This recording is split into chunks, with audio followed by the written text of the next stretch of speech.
الحمد لله وسلام على عباده الذين اصطفى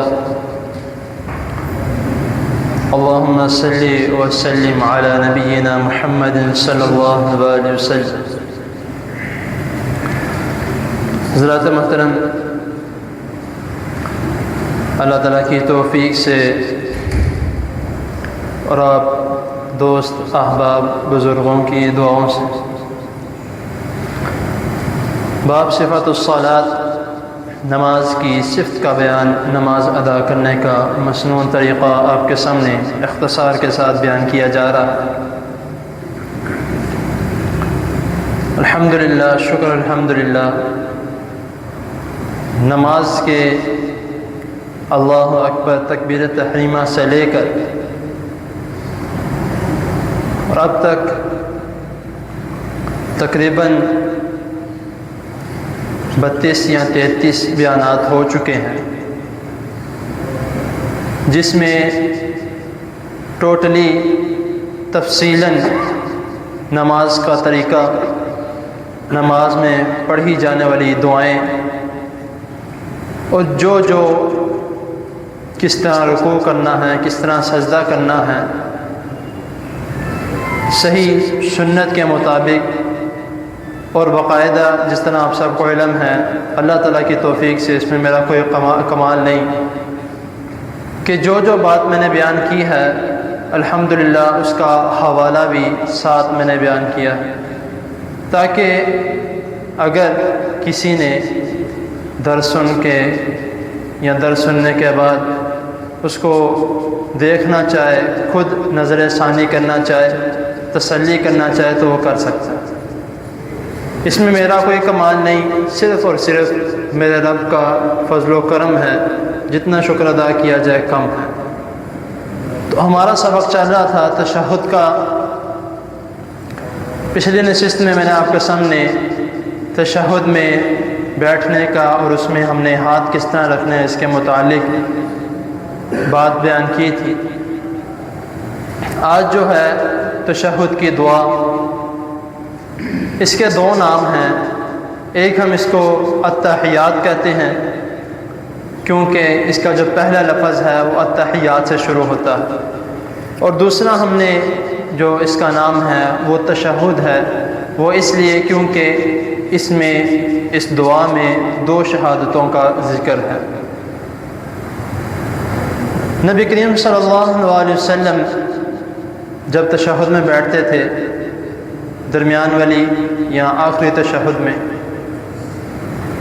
تو جب یہ دعا کا جو یہ سلسلہ ہے شروع ہوا تو سب سے پہلے نبی کریم صلی اللہ علیہ وسلم نے یہ دعا پڑھی، اور یہاں تک کہ حضرت ابن مسعود رضی اللہ تعالی عنہ بیان کرتے ہیں کہ نبی کریم صلی اللہ علیہ وسلم نے، صحیح حدیث ہے مسلم کی حدیث نمبر 901 میں، کہ نبی کریم صلی اللہ علیہ وسلم یہ جو التحیات تشہد کی جو دعا ہے وہ مجھے اس طرح سکھا رہے ہیں کہ نبی کریم صلی اللہ علیہ وسلم کی دونوں ہتھیلیوں میں مبارک میں میری دونوں ہتھیلیاں ہیں، اور آپ صلی اللہ علیہ وسلم نے میرا ہاتھ پکڑا ہوا ہے۔ کیا وہ منظر ہوگا، کیا وہ دیکھنے کے لیے کاش ہم بھی وہاں پہ موجود ہوتے، سیکھ رہے ہوتے۔ تو بیان کرتے ہیں کہ نبی کریم صلی اللہ علیہ وسلم مجھے اس طرح یہ تشہد یاد کرواتے کہ جس طرح آپ مجھے قرآن مجید کی کوئی آیت یاد کروا رہے ہیں۔ تو نبی کریم صلی اللہ علیہ وسلم نے جب یہ التحیات جو تھے تو آپ صلی اللہ علیہ وسلم نے پڑھی، التحیات للہ والصلوات والطیبات، تو اللہ تعالیٰ نے جب یہ کلمات سنے، یہ ایسے کلمات ہیں کہ جن کو دل کرتا ہے کہ سونے کے پانے سے لکھا جائے۔ کیونکہ انسان کی 3 عبادات ہیں۔ نمبر 1 قولی، جو وہ منہ سے کرتا ہے، ذکر و اذکار کرتا ہے، سبحان اللہ الحمدللہ چڑھتے پھرتے۔ ایک اس کی فعلی، جو وہ خود کرتا ہے، نماز پڑھنی، ہاتھ اٹھا کے دعا مانگنا۔ اور تیسری عبادت مالی عبادت، جو وہ خیرات کرتا ہے، صدقات کرتا ہے۔ اب یہ تینوں عبادتیں علیحدہ علیحدہ ہیں، لیکن یہ جو دعا ہے، اس دعا کو جو سٹارٹ ہے التحیات للہ والصلوات والطیبات، تینوں عبادتیں اس چھوٹے سے فقرے میں فٹ ہو چکی ہیں۔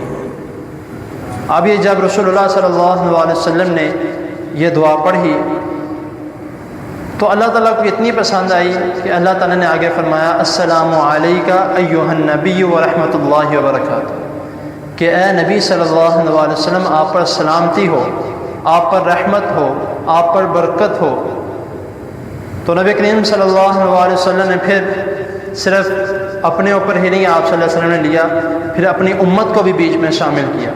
کس طرح؟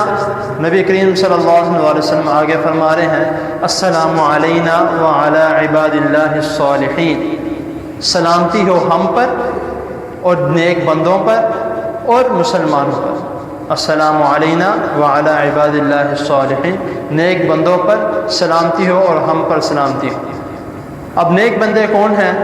جو یہ ہر نماز کے وقت یہ دعا پڑھتے ہیں، 5 وقت کی نماز بعد جماعت پڑھتے ہیں۔ نیک بندے تو وہ ہیں جو ذکر و اذکار کرتے ہیں، دعائیں کرتے ہیں، اللہ تعالیٰ سے استغفار کرتے ہیں۔ تو ان کے لیے رسول اللہ صلی اللہ علیہ وسلم نے سلامتی کی دعا کی۔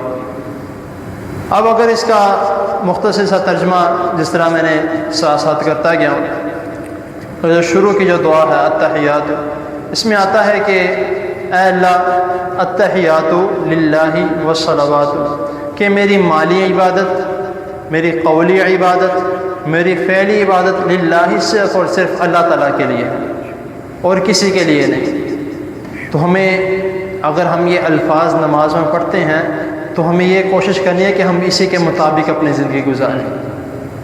قولی عبادت ہو، صرف اور صرف زبان سے اللہ تعالیٰ کی عبادت نکلے، اللہ تعالیٰ کا ذکر نکلے اور کسی کا ذکر نہ ہو۔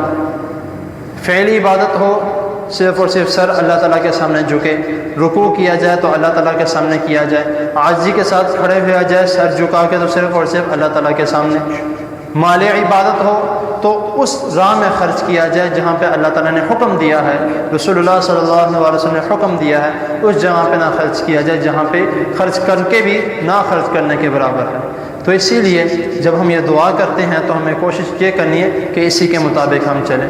تو اللہ تعالیٰ کے حضور دعا ہے۔ اور جو یہ حدیث ہے، جس طرح میں نے کہا کہ میں حدیث کا حوالہ بھی ساتھ التحیات للہ سے لے کے اینڈ تک جو یہ حدیث ہے بخاری اور مسلم دونوں میں موجود ہے۔ بخاری میں حدیث نمبر 831 اور مسلم میں حدیث نمبر 897 میں یہ دعا موجود ہے۔